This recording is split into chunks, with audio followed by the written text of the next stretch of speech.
ایران پر امریکی حملوں کا نیا سلسلہ جاری۔ سینٹکام کے مطابق ایران کے خلاف کارروائی میں تقریباً 90 فوجی اہداف کو نشانہ بنایا گیا۔ جوابی کارروائی میں پاسداران انقلاب کا کویت اور بحرین میں امریکی اڈوں پر حملوں کا دعویٰ۔ پاسداران انقلاب نے امریکی فوج کو خبردار بھی کیا کہ اگر ایران پر مزید حملے کیے گئے تو جوابی حملوں کا دائرہ خطے میں موجود دیگر امریکی اڈوں تک وسیع کر دیا جائے گا۔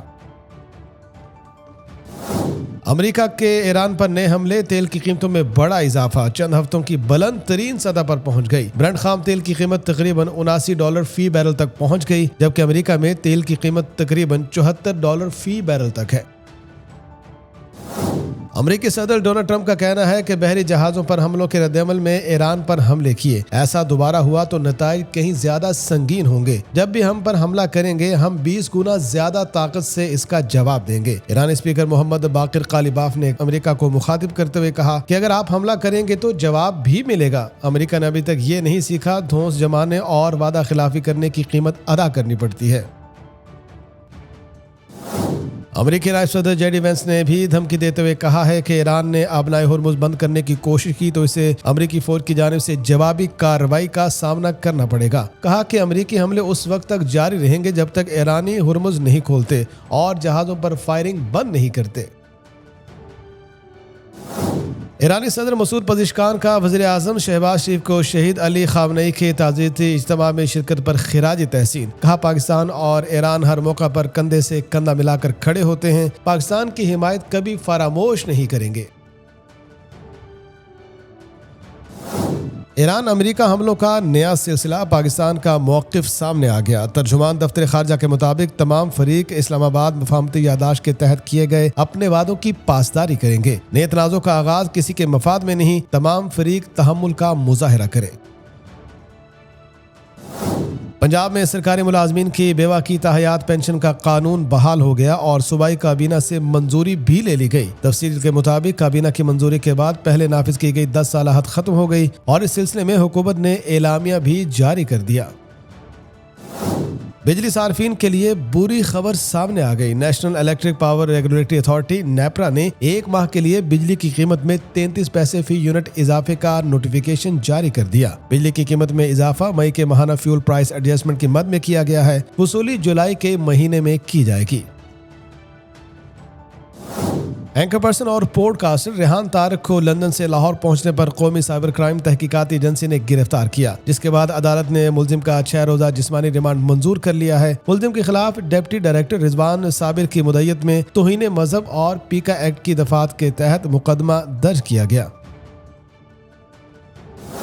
لاہور ٹریفک پولیس نے جدید ڈیجیٹل ٹیکنالوجی بیسڈ AI سے استفادہ کرتے ہوئے artificial intelligence thermal drone traffic monitoring system کا آغاز کر دیا۔ اس جدید اقدام کا مقصد شہر بھر میں ٹریفک کی روانی کو مزید بہتر بنانا، ٹریفک جیم کی بروقت نشاندہی، روڈ انجینئرنگ کے مسائل کا جائزہ لینا اور شہریوں کو محفوظ اور سہل سفری سہولیات فراہم کرنا ہے۔ چیف ٹریفک آفیسر لاہور سید عبدالرحیم شرازی نے کہا کہ اب لاہور میں ٹریفک جیم، روڈ انجینئرنگ کے مسائل اور ان کے مستقل حل کے لیے جدید ڈرون ٹیکنالوجی سے بھرپور استفادہ کیا جائے گا۔ مظفر گڑھ میں ہیلمٹ نہ پہننے پر شہری کو 2,10,000 روپے کے 105 چالان کیے گئے۔ شہری کا کہنا ہے کہ دسمبر 2024 میں بغیر رجسٹریشن والی موٹر سائیکل شو روم پر بیچ چکا تھا۔ شو روم مالک نے ملی بھگت سے رجسٹریشن میرے نام کرا دی۔ اگست 2025 سے اب تک 105 چالان ہو چکے ہیں۔ اب معلوم ہوا کہ موٹر سائیکل میرے نام پر رجسٹرڈ ہے۔ غیر قانونی رجسٹریشن کرانے پر شو روم مالک کے خلاف درخواست دی ہے۔ حکومت کا گیس ٹیرف میں کمی کے باوجود گیس کی قیمتوں میں کمی نہ کرنے کا فیصلہ۔ رپورٹ کے مطابق گیس کمپنیوں کے لیے ٹیرف میں اس کمی کے باوجود حکومت نے مالی سال 2026-27 کے دوران عوام کے لیے گیس کی قیمتیں برقرار رکھنے کا فیصلہ کیا ہے اور گیس کی قیمتیں کم نہیں ہوں گی۔ حکام کا کہنا ہے کہ گیس نرخ برقرار رکھنے کا مقصد دونوں گیس کمپنیوں کی مالی پوزیشن کو مستحکم رکھنا ہے، جبکہ دوسری سینئر صحافی کی جانب سے سوئی سدرن گیس کمپنی حکام نے خسارے کے باوجود خود کو اور سٹاف کو 1,60 کروڑ کا بونس دے دیا۔ خوراک کی تیاری اور ترسیل تک کڑی نگرانی کا مشن جاری۔ 1 فروری سے اب تک فوڈ سیفٹی ٹیموں کی 2,23,631 دودھ سپلائر اور ملک شاپس کی چیکنگ، 4,09,860 لیٹر جاری دودھ تلف، قوانین کی خلاف ورزیوں پر 357 ملک یونٹس بند، 10 کروڑ 16,96,500 کے بھاری جرمانے عائد، 271 مقدمات درج کیے گئے۔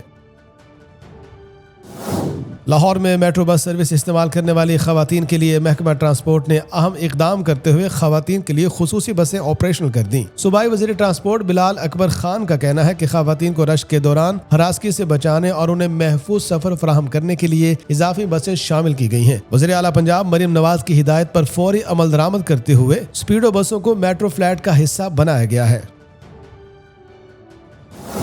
ملک کے بیشتر حصوں میں گرمی اور حبس برقرار، بالائی علاقوں میں بارش کا امکان۔ محکمہ موسمیات کے مطابق ملک کے بیشتر علاقوں میں آئندہ 2 روز کے دوران گرم اور مرطوب موسم برقرار رہے گا، تاہم بالائی علاقوں میں چند مقامات پر آندھی، گرج چمک اور بارش کا امکان ہے۔ فیس بک پر کچھ بھی پوسٹ کرنے سے پہلے ایک بار لازمی سوچیں کہ کہیں یہ پوسٹ سائبر کرائم مافیا کی کسی منفی سرگرمی کا ذریعہ نہ بن جائے۔ جی ہاں، فیس بک کا نیا AI موڈ پبلک پوسٹ کو سرچ ریزلٹس کے لیے بطور ڈیٹا سورس استعمال کر رہا ہے، جس سے سائبر کرائم اور غلط معلومات کے پھیلاؤ کا خطرہ بڑھ سکتا ہے۔ اور اگر آپ گوگل اکاؤنٹ استعمال کرتے ہیں تو ایک بڑے دھچکے کے لیے تیار ہو جائیں۔ 7 جولائی سے گوگل کی جانب سے اینڈرائیڈ بیک اپ کے تمام ڈیٹا کو بھی گوگل اکاؤنٹ کی اسٹوریج کا حصہ بنایا جا رہا ہے۔ اب تک گوگل کی جانب سے اکاؤنٹ اسٹوریج میں گوگل فوٹوز کی media files, Google drive files اور جی میل کی ای میلز کو شامل کیا جاتا ہے، مگر اب ہر طرح کے اینڈرائیڈ بیک اپ ڈیٹا کو بھی گوگل اسٹوریج کا حصہ مانا جائے گا۔